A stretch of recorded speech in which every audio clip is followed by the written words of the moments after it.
राजनगर गणेतेश्वर मंदिर जो श्रद्धालुंकर समागम घटी पूरा परिवेश शिवमय हो बाबद अधिक आलोचना कर प्रतिनिधि तापस। आज महाशिवरात्रि जागर आज प्रत्येक शैवपीठ चलचंचल हो उठी ओम नमः शिवाय ध्वनि रे प्रकंपित होउछि सारा संसार। वर्तमान समय आम गर्तेश्वर पीठर अच्छु आप देखिपे सीधा सड़क चित्र जे केउ भाव में बाबा पीठरे भक्त मानकर भिड़ देखा मिली। हजार हजार भक्त राति धाड़ी लगे छिड़ा होती बाबा आशीर्वाद एवं पूजा करने छिड़ा होती। आप देखिपे आम सहित मुख्य पूजक अच्छा आम प्रतिक्रिया नवा।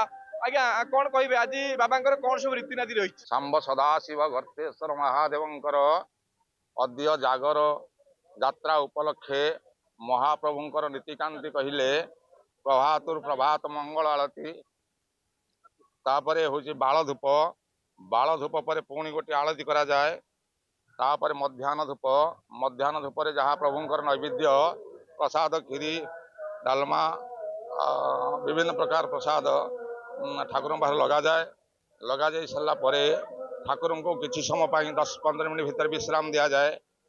विश्राम पर पुणी ठाकुर पहड़ उठी सारा ठाकुर पुणी गोटे आलती करा जाए तापर दैनंदिन भोगराग चले।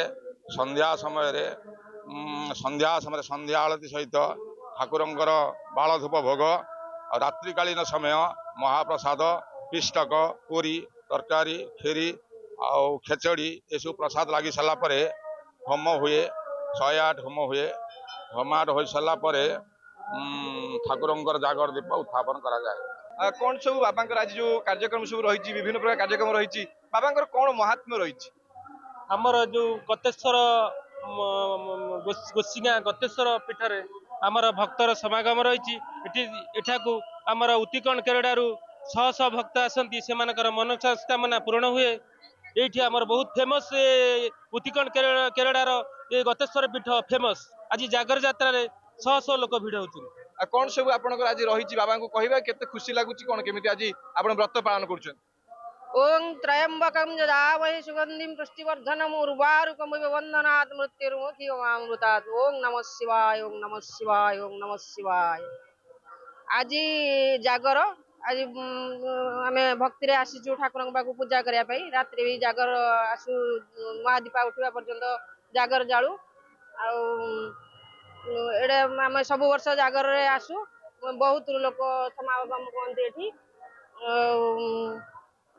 आसु पूजा करने ठाकुर को आशीर्वाद नापी। आम सहित कमिटी जन सदस्य अच्छा आज्ञा आम देखु आज कौन सब प्रशासन तरफ कमिटी तरफ कौन सब आयोजन कराई भक्त मान भक्त मान संध्या समय महादीपा उठी सारा माने यही प्रसाद सेवन करी खाई पी जीव समस्त समस्ते को बाधा विघ्न ना माने खाइबे समस्ते खाईपर।